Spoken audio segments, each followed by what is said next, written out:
Hello. So I learned something new today listening to my podcast, and this came from a Dr. Mark Hyman, Hyman, that depression is basically inflammation in the brain.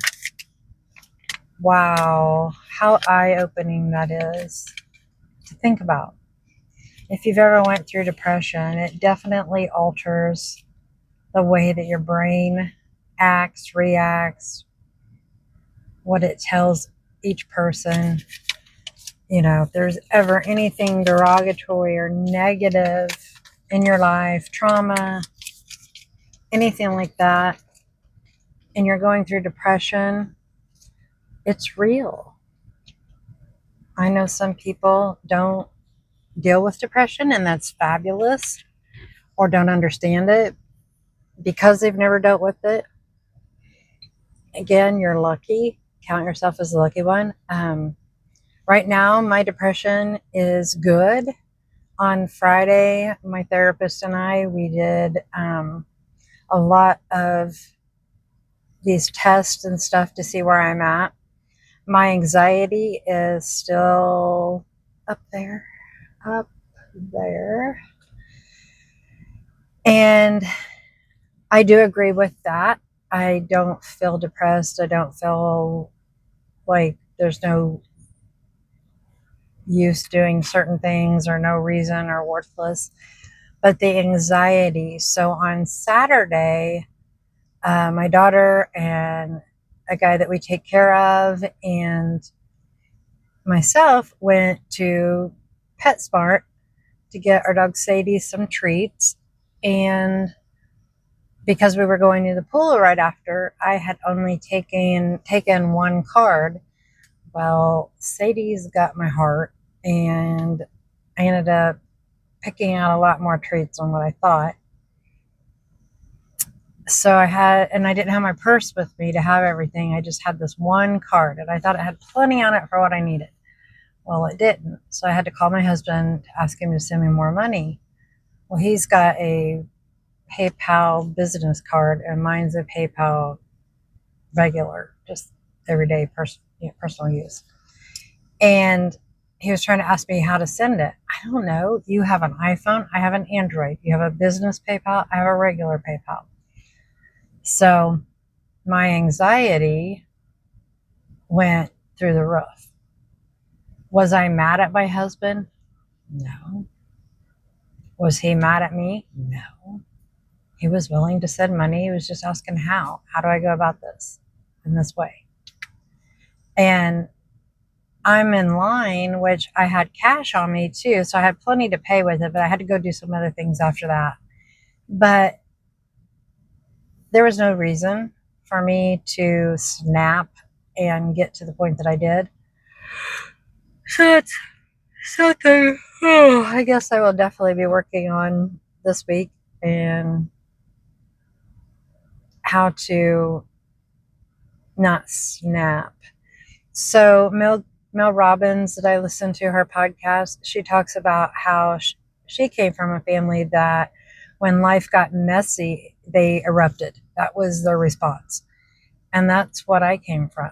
Something didn't go the way you wanted it to, or something wasn't planned well, or life gets messy, right? We all know that. Kids, life, work, this, that, pets, you name it. And when life gets messy, I get anxious. When I get anxious, I feel out of control. And when I feel out of control, I get snippy. So working on that, just some food for thought for others. But the depression part, I want to look into this more because it makes sense. And also our brains are such a mystery still to medicine. There's so much they know, but there's still so much that we don't know. But yeah, I thought that was really, really interesting. And I finally got a final design on my book, but they keep distorting the picture. So on one part that I want, but I think I'm good there. Just need to get my butt riding. But it's summertime and we have like 3 weekends left at pool time. So I don't want to be inside on these nice summer days riding. So I'll probably do a lot of it this winter. But the other thing that I'm trying to deal with, or not deal with, but decide is, we touched on this a little bit in therapy about, since I am writing a book, my stepdad's going to be in it. I'm not naming names. I'm giving relationship to how they are to me. Because I'm not here to call anybody out. That is not my why. My why is for me to heal and own what I did or didn't do right and move on. But my dilemma, well, the therapist brought up, when did my dynamic, my relationship change with my stepdad? And I didn't know. I didn't know what to tell her. But as we started talking through it, the light bulb went on, and it was after my mom died. And she talked about how toxic her mother, my grandmother, is, that formed and shaped my mom into this toxic person.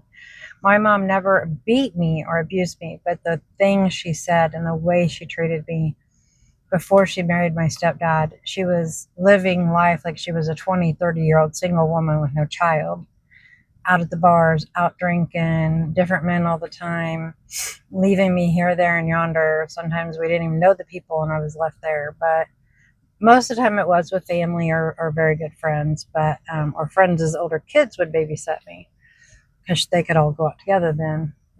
But so, she pointed out that my mother and my grandmother were very toxic people with possibly some mental health issues themselves that they never worked through and got treated for. And maybe in time, my stepdad saw and realized that. So there's a part of me that I want to talk to him and be like, hey, I'm writing a book. It's not to call you out. I have forgiven you. We're in a good place. I won't be saying your name specifically, but anybody that reads it that knows me, you're my only stepdad. So that I feel like is fair. But one of the big things with confronting people or difficult topics or conversations is to know your why. So I'm not sure. I'm not sure what my why is. My whole platform on my web is to walk you through step by step on this journey. And my TikToks are for humor and healing. And this is a healing. So help me out here, guys. And should I even bring it up? Drop your comments.